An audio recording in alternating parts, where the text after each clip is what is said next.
I'm on a mission to beat 100 games every year, and I just finished Banishers, Ghosts of New Eden. Let's talk about it.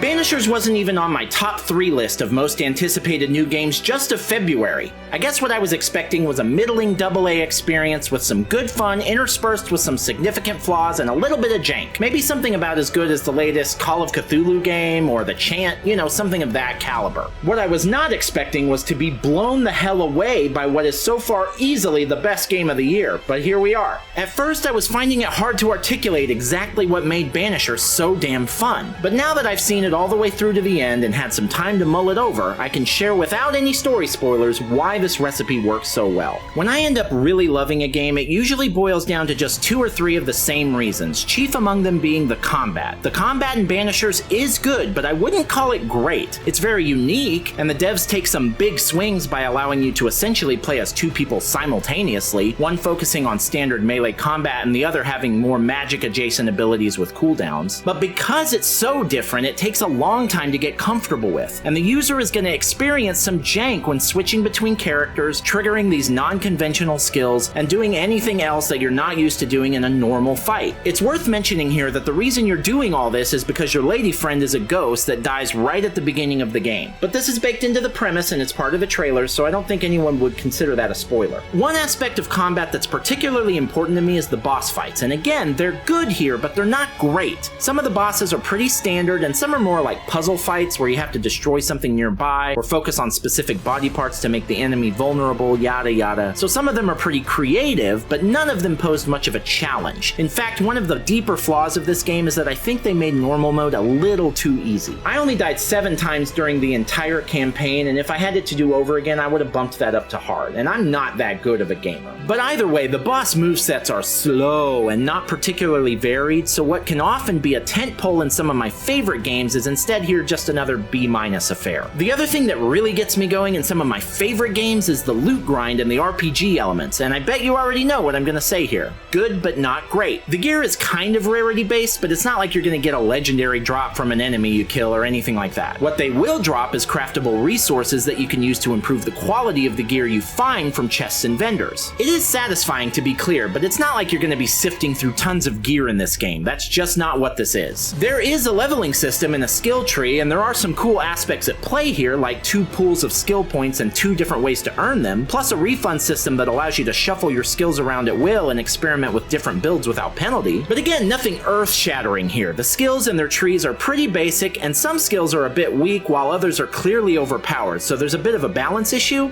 It's fine, but it just wasn't a reason for me to love this game. So what is it then? How did this end up being one of my favorite games ever if it's not particularly good at any of the aspects that are most important to me? Well, to start, let's talk about the story, without discussing any potential spoilers. But before we get to that, I'm just going to put this here. It's not related to what we're doing or anything, it's just, I just needed to get it out of my pockets.